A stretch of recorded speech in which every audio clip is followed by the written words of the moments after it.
ओम शांति। 5 जनवरी 2024 बाबा के साकार मधुर महावाक्य। मीठे बच्चे, बाप समान रूहानी टीचर बनो। जो बाप से पढ़ा है वह दूसरों को भी पढ़ाओ। धारणा है तो किसको भी समझाकर दिखाओ।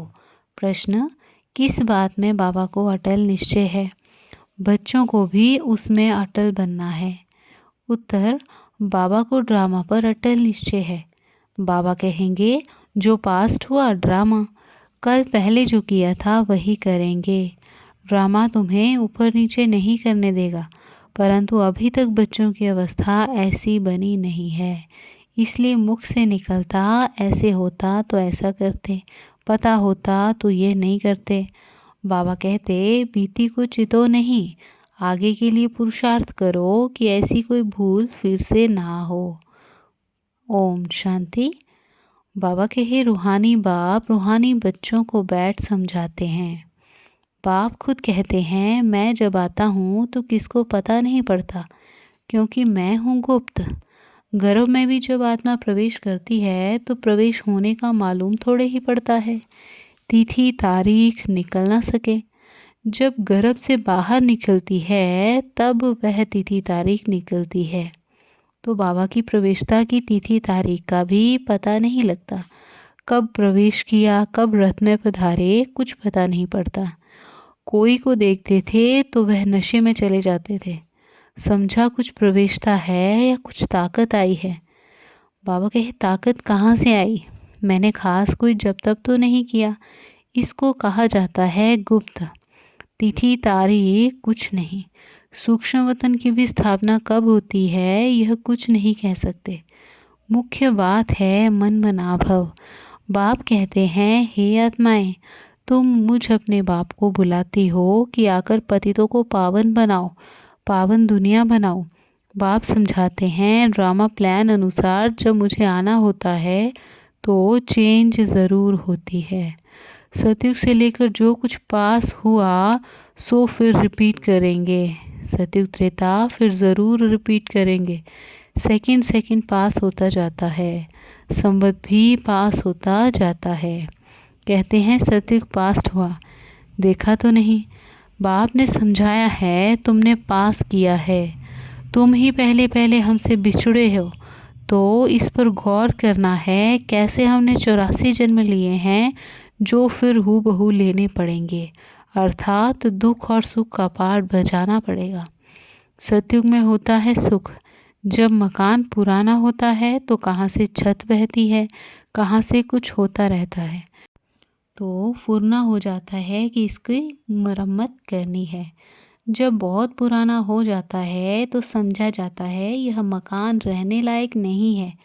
नई दुनिया के लिए ऐसे नहीं कहेंगे।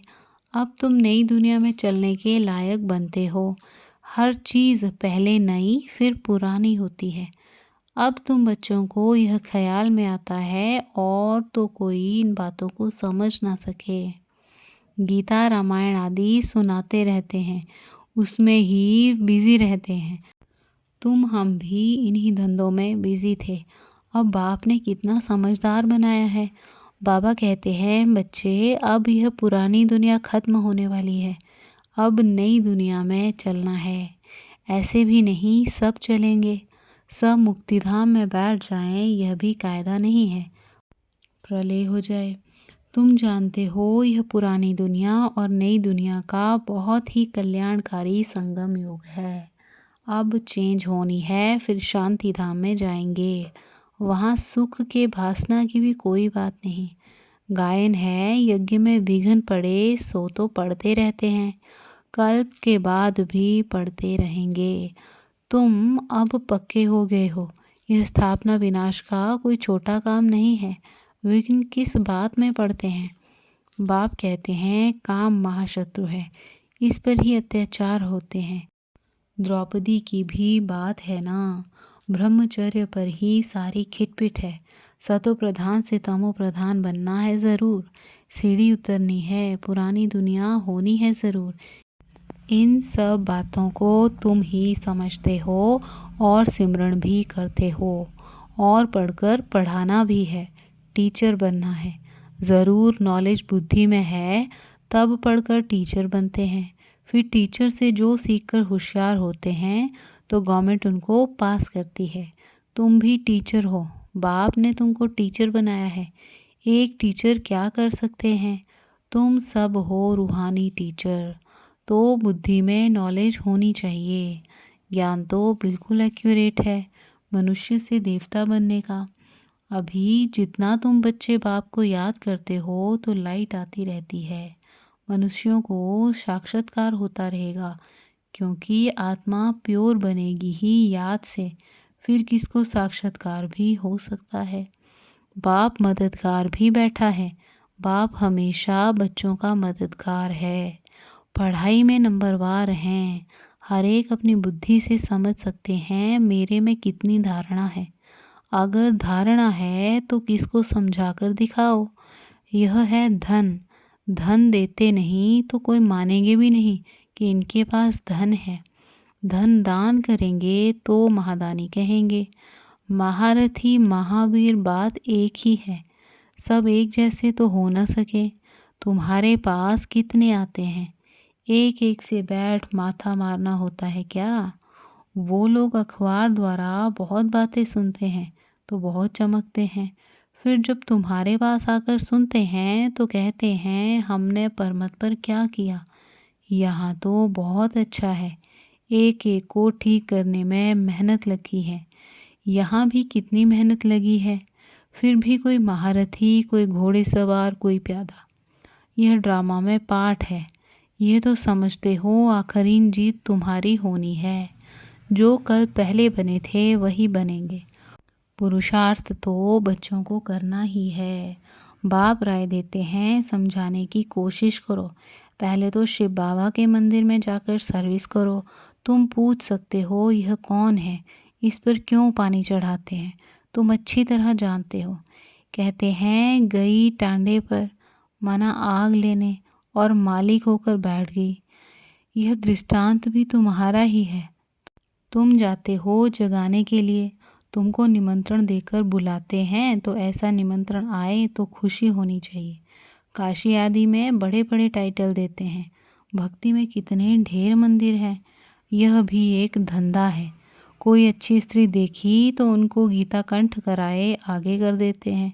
फिर जो कमाई होती है वह मिल जाती है कुछ भी नहीं। रिद्धि सिद्धि बहुत सीखते हैं। ऐसे स्थानों पर जाना चाहिए।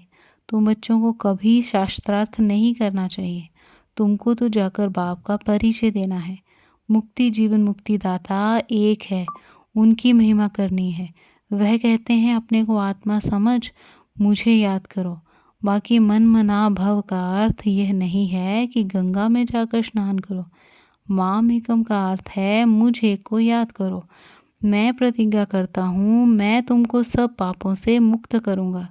जब से रावण आया है तब से पाप शुरू हुए हैं। तो ऊंच पद पाने का बहुत पुरुषार्थ करना है। पोजीशन के लिए मनुष्य रात दिन कितना माथा मारते हैं। यह भी पढ़ाई है। इसमें कोई किताब आदि उठाने की बात नहीं है। 84 का चक्र तो बुद्धि में आ गया है। कोई बड़ी बात नहीं है। एक एक जन्म की डिटेल थोड़े ही बताते हैं। 84 जन्म पूरे हुए। अब हम आत्माओं को वापस घर जाना है। आत्मा जो पतित बनी है उनको पावन ज़रूर बनना है। सबको यही कहते रहो माम एकम याद करो। बच्चे कहते हैं बाबा योग में नहीं रह सकते। अरे तुमको सम्मुख कह रहा हूँ, मुझे याद करो।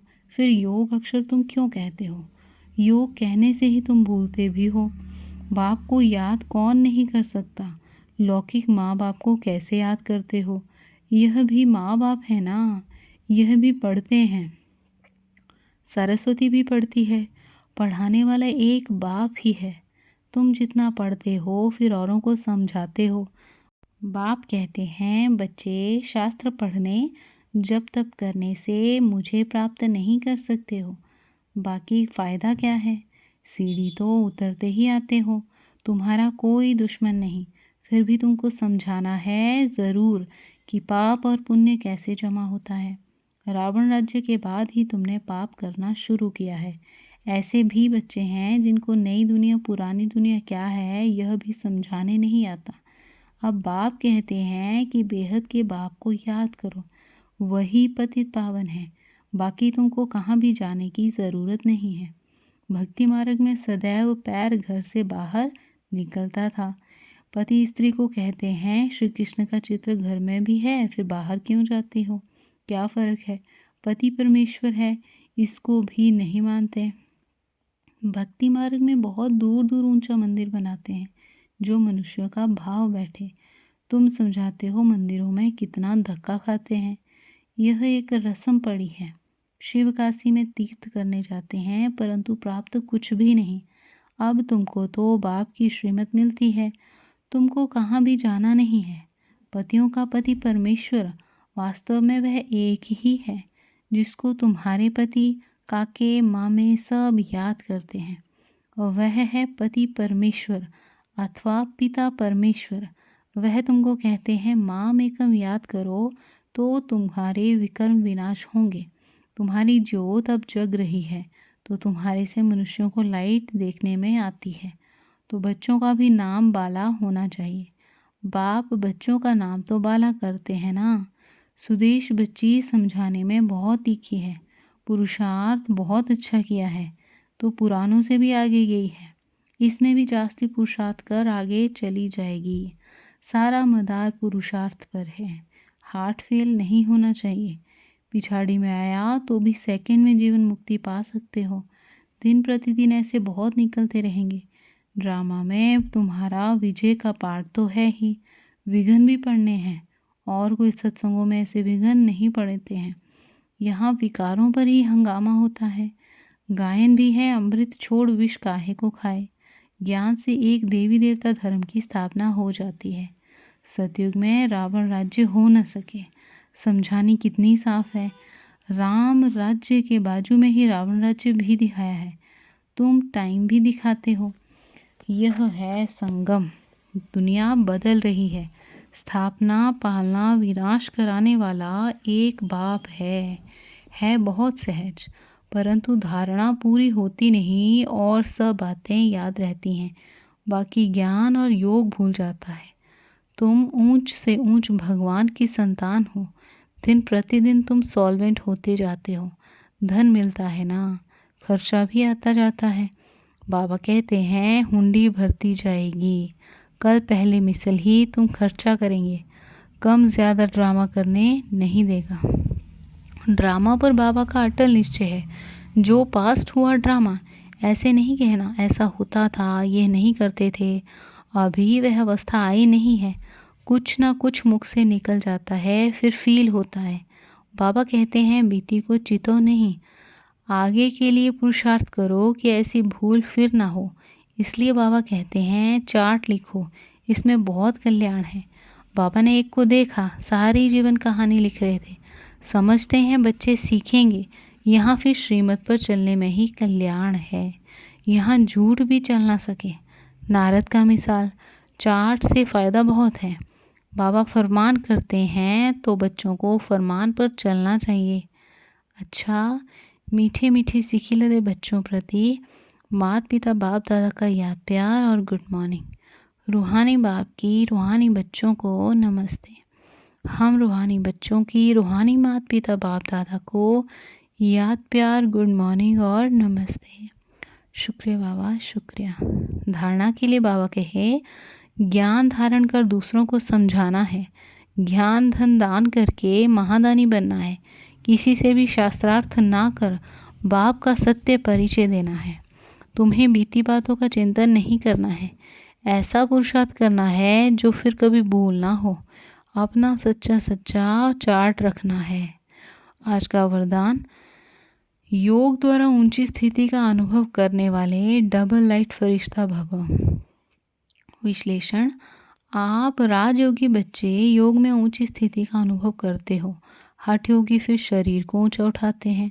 आप कहाँ भी रहते ऊंची स्थिति में रहते हो, इसलिए कहते योगी ऊंचा रहते हैं। आपके मन की स्थिति का स्थान ऊंचा है क्योंकि डबल लाइट बन गए। वैसे भी कहा जाता कि फरिश्तों के पांव धरनी पर नहीं होते। फरिश्ता अर्थात जिसका बुद्धि रूपी पांव धरती पर ना हो, देह भान में ना हो, पुरानी दुनिया से कोई लगाव ना हो। आज का स्लोगन, अभी दुआओं के खाते को संपन्न बना लो तो आपके चित्रों द्वारा सबको अनेक जन्म दुआएं मिलती रहेंगी। अभी दुआओं के खाते को संपन्न बना लो तो आपके चित्रों द्वारा सबको अनेक जन्म दुआएं मिलती रहेंगी। अव्यक्ति साइलेंस द्वारा डबल लाइट फरिश्ता स्थिति का अनुभव करो।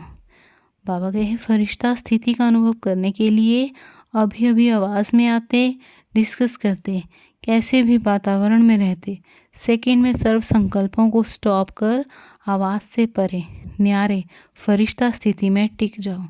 अभी अभी कर्मयोगी, अभी अभी फरिश्ता अर्थात आवाज़ से परे अव्यक्ति साइलेंस की अनुभूति, यही अभ्यास लास्ट पेपर में विजयी बनाएगा। अच्छा, ओम शांति।